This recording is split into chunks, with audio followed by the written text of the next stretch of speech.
ভিডিওটা দেখে আপনাদের মনে হয়েছে যে কোনো নাটক বা কোনো গানের একটা স্কিপ। সঠিক বলেছেন।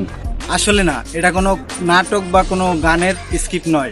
বিষয়টা একটু ব্যাখ্যা করবেন? আজকে এই বিষয়টা নিয়ে ভিডিও করব এবং তাদেরকে রোস্ট করব না, কিন্তু তাদেরকে একটু বোঝানোর এবং একটু জ্ঞান আনার দাবি জানাবো। যাদেরকে দেখলেন এরা হয়েছে হলো কাপল ব্লগার, এরা বউ ব্যবসায়িক এক কথায় বলা যায়। যারা রোস্ট ভিডিও করে বা প্রতিবাদমূলক ভিডিও বানায় তারা তাদেরকে বউ ব্যবসায়ী বলে। নিঃসন্দেহে তুই ঠিক কথা বলেছিস। আজকে তাদেরকে নিয়ে কথা বলবো। তারা এমন এমন কিছু কাজ করছে এবং টিকটকের খাতায় নাম দিছে, তার মানে তারা প্রতিবন্ধী। আর প্রতিবন্ধী মানেই মনে করেন তার সেরা। টিকটক করতে করতে এদের মেধা, এদের ব্র্যান্ড এমন হয়েছে যে মনে করেন এরা বাথরুমে গেলেও, মনে করেন মরতে গেলেও, মানে যা করতে যায় না কেন ওইটা ভিডিও করে সোশ্যাল মিডিয়ায় আপলোড করে। এমনকি বউর সাথে গোপন ভিডিও, যেমন জান্নাত তোহা ছাড়ছিল। যাই হোক, আপনারা আবার ভাইবেন না জান্নাত তোহার সাথে আমার কোনো আবার লিঙ্ক আছে, তাদের সাথে কোনো লিঙ্ক নেই। শুধুমাত্র তাদের সাথে উদাহরণ দিতে আসি এদের, কারণ এরা যাই করুক না কেন সবকিছু সোশ্যাল মিডিয়ায় ভিডিও করে আপলোড করে। বলেন কি?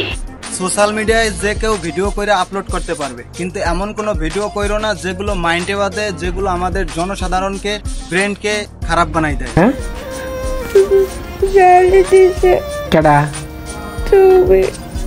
যাই হোক, কে কি করবে তা আমি বলতে পারি না, কিন্তু আজকে তাদেরকে নিয়ে আমি ভিডিও করব এতটুকু আমি জানি।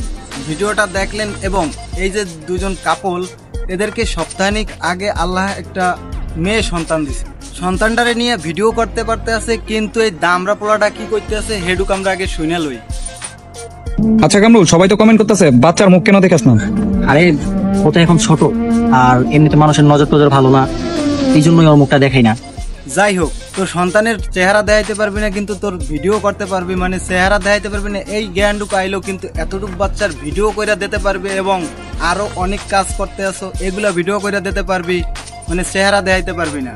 আমি যতদূর সম্ভব জানি, গর্বে যদি কোনো একটা সন্তান আল্লাহ দেয়, আমরা আল্লাহ আল্লাহ করতে করতে, আল্লাহর নাম লইতে লইতে মুখে ফেনা তুলে ফেলাই। আর এরা মনে করেন ভিডিও করতে করতে হাতে ফেনা কইলে ফেলাইছে।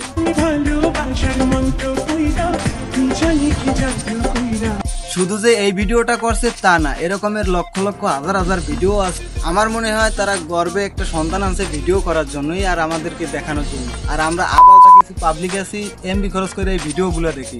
শুধুমাত্র যে এই রকমের ভিডিও কইরা তারা থাম খাইছে তা না, আল্লাহ একটা গর্বের তারিখ দিয়ে দিচ্ছে। হসপিটালে যেও সেখানেও মনে করো তারা থাম খায় নাই।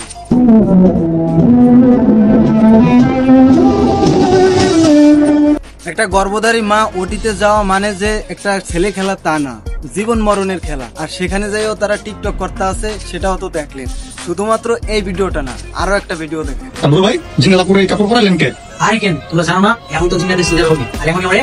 চেহারার হাসি দেখে আমার মনে হয় আতালগড়ের পিছা ডাইনে তার মুয়ের উপর দুইটা বাড়ি মারি, কিন্তু আমি তো পারবো না, কারণ আমি তার ধারে আসিলাম না। যাই হোক, এই সময়টা আমরা আল্লাহ বিল্লাহ করতে করতে যা মনে করেন আল্লাহর কাছে কানতে কানতে চোখ ফুললে ওঠে। আর এরা টিকটক ভিডিও কইরা মনে করেন তারা সুটিয়ে লাল করে দেবো, নোংরামি বার করে দেবো। যাই হোক, অনেক টিকটক ভিডিও করার পরে আল্লাহ একটা মেয়ে সন্তান দিছে, আর তাও আমাদেরকে ছড়িয়ে দিয়েছে যে আমরা একটা তার নাম রেখে দিই, তাও ইসলামিক নাম। আমাদের বেবির কি নাম রাখা হয়েছে, তো আমরা এখনো নাম রাখি নাই। তোমরাই কত ইসলামিক নাম বলো, যাটা বেশি ভালো লাগবে তারটাই রাখবো। বাচ্চাটা হওয়ার পরেও তারা ক্ষান্ত রাখে নাই, পেটে হওয়ার আগ থেকেই ভিডিও করা শুরু করছে আর মরার আগ পর্যন্ত। বলেন কি?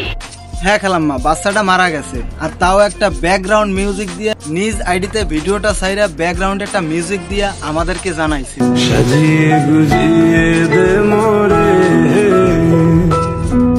আমরা এই ভিডিও নিয়ে অনেক হুড়াহুড়ি মাতামাতি করতে আছি, যেহেতু সোশ্যাল মিডিয়ার কাম। যাই হোক, আল্লাহর কাছে দোয়া করে বাচ্চাটা যেন জান্নাত নসিব করেন। আজকের ভিডিওটি এই পর্যন্ত। যদি ভালো লেগে থাকে অবশ্যই লাইক কমেন্ট মাস্টলি ভিডিওটি শেয়ার করবেন। ভিডিও শেষ করার আগে আরেকটা কথা বলতে আসি, কামরের মতো এরকমের মস্তিষ্কহীন মানুষ আমরা একটু সমাধান হওয়ার চেষ্টা করি।